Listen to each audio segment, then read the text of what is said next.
Bismillahirrahmanirrahim.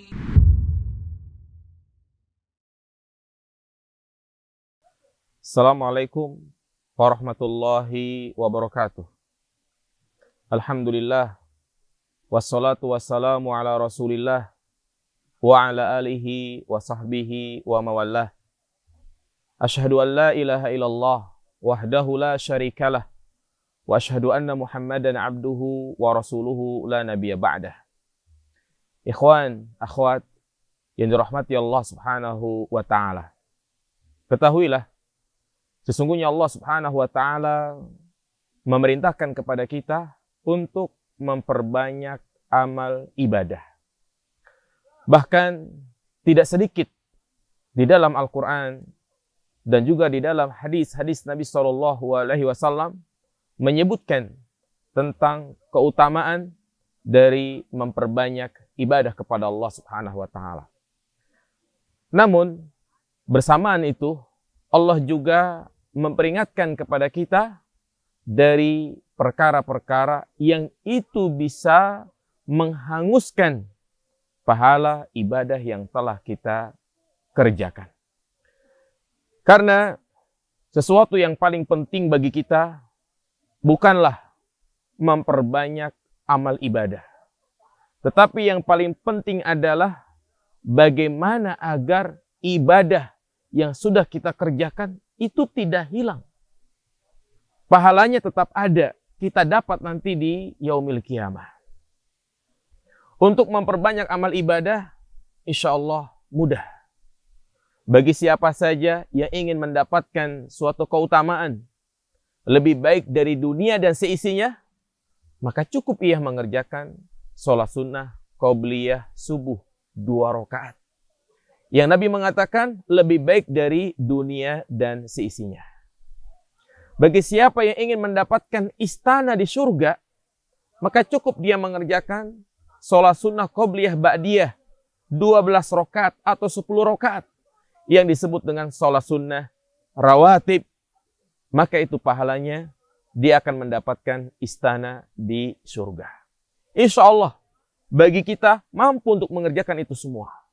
Tapi yang terberat adalah menjaga amal ibadah kita jangan sampai rusak. Sebagaimana dikatakan oleh Al-Imam Ibnul Qayyim Al-Jauziyah, laisa sya'nu fil amal wa innama sya'nu mimma yufsiduh. Bukanlah yang terpenting adalah memperbanyak amal, tetapi yang paling penting adalah bagaimana agar amal ibadah kita tidak rusak. Maka hati-hatilah dari perkara-perkara, perbuatan-perbuatan yang itu bisa menggugurkan amal ibadah kita. Baik yang sifatnya secara totalitas menghanguskan pahala ibadah yang telah kita kerjakan, atau sebagian ibadah.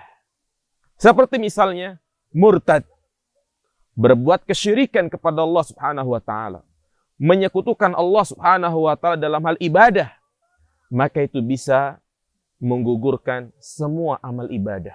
Sebagaimana Allah sebutkan, la in asyrakta la yahbatanna amaluka wa la takunanna minal khasirin. Jika engkau berbuat syirik, maka terhapuslah amal ibadahmu dan engkau termasuk orang yang merugi. Maka berhati-hatilah dari segala bentuk kesyirikan, baik yang sifatnya besar maupun kecil, dan juga segala wasilah-wasilah yang menjurus kepada kesyirikan. Seperti meminta-minta kepada orang yang sudah mati, percaya dengan jimat, wafak, rajah, tatayur, meyakini hal-hal yang bisa mendatangkan kesialan dengan kejadian-kejadian sesuatu. Itu bisa menggugurkan semua amal ibadah kita. Demikian pula di antara perkara yang bisa menggugurkan amal ibadah adalah riya.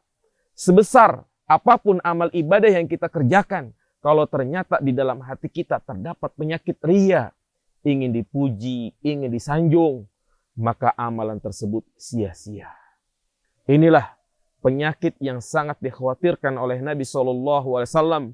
Penyakit hati yang lebih dahsyat daripada fitnah Dajjal. Inna akhwafa ma akhafu alaikum asyirkul asgor wa masyirkul asgor ar-riya. Sesungguhnya perkara yang paling aku khawatirkan menimpa umatku adalah syirik kecil, yaitu riya. Maka luruskan niat kita dalam mengerjakan amal ibadah. Apa dikatakan oleh Al-Imam Ibnu Mubarak? Rubba amalin kabirin tusoggiruhun niyah. Wa rubba amalin sogirin tukabbiruhun niyah. Terkadang ada amalan yang besar, itu bisa menjadi kecil. Bahkan bisa tidak bernilai di sisi Allah Subhanahu wa Ta'ala. Itu karena niatnya. Dan terkadang ada amalan yang besar, itu bisa menjadi kecil. Itu karena niatnya. Perbaikilah niat kita.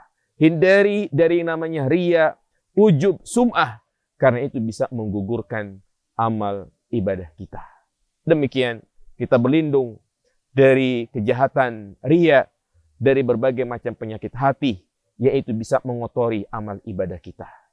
Kita memohon kepada Allah agar amal ibadah kita diterima di sisinya.